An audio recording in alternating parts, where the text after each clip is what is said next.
नमस्कार सर्वांना. तर आज करूया आपण वाटाणा राईस. एकदम झटकीपट होणारा, लवकर होतो, काही याला वेळ वगैरे लागत नाही, एकदम मोकळा.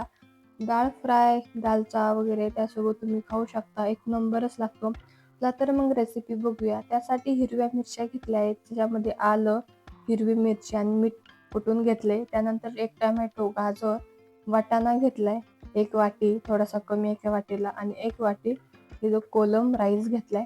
तर कोलम राईस ना एकदम मोकळा होतो, खायला तर मस्त तो लागतोच.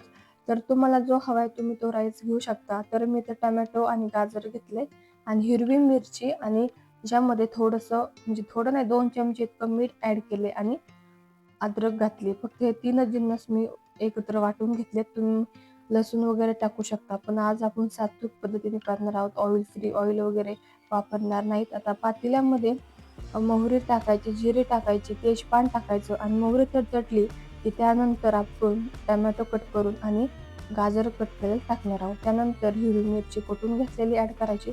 थोडंसं पाणी टाकून त्याला मिक्स करून घ्यायचं आहे. तुम्हाला कांदा, बटाटा हवा असेल तर तुम्ही तो पण टाकू शकता. तेलाच्या ऐवजी तूप तूप पण घालू शकता. तुपाने तर टेस्ट अजूनच वाढते. आता आपल्याला ह्याच्यामध्ये वाटाणा घालायचा. तर वाटाणा मी स्वच्छ धुवून घेतला होता. तर 1 वाटी वाटाणा घातलाय. आता मार्केटमध्ये खूप सारा वाटाणा येतो. तर हिवाळ्याचा सीझन आहे.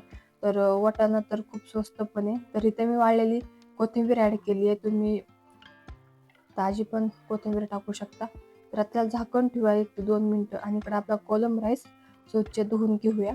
तर कोलम राईस मस्त मोकळा होतो, आणि हे बघू शकता मस्त असला धुवून घेतला. याच्यातलं पाणी काढूया, आणि ह्या साईडला बघू शकता आपली भाजी जी आहे मस्त थोडीशी शिजली पण आहे, आणि त्याच्यातलं पाणी वगैरे आहे ना, ते थोडंसं दाटलं की लगेच आपल्याला तांदूळ सगळं ह्याच्यामध्ये ॲड करायचा आहे, आणि ह्याला व्यवस्थित मिक्स करून घ्यायचं आहे.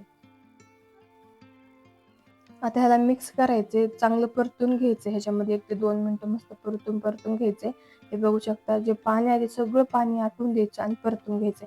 आणि परतला ना भात व्यवस्थित, त्यानंतर लगेच आपल्याला 1 ते 1.5 तांबे एवढं मी पाणी घातले, आणि मस्त मिक्स करायचं आहे. तर तुम्हाला जर कुकरमध्ये जर करायचं असेल राईस, तर कुकरमध्ये पण बनवू शकता. तर हे बघू शकता, ह्याला एक उकळी आलेली. आता ह्याला मस्त मिक्स करून घेऊया, म्हणजे खाली डागणार वगैरे नाही. आणि ह्याला झाकण ठेवून, कमी गॅस करायचा, झाकण ठेवून कमीत कमी 10 ते 15 मिनिटं शिजून द्यायचं आहे. मग ते झाकण एकदा पण उघडायचं नाही. फक्त एक वेळेस उघडून त्याला मिक्स करायचं आणि परत झाकण ठेवायचं, नंतर उघडायचं नाही. 10 ते 15 मिनिटांनी मस्त भात शिजतो. तर बघू शकता भात किती मस्त शिजलाय. एकदम मोकळा झालाय. तुम्ही ना दालचा किंवा डाळ फ्राय वगैरे केला, तर वरणासोबत खायला पाहुणे वगैरे आले, तर तेव्हा असा तुम्ही भात केला तर मस्तच लागतो.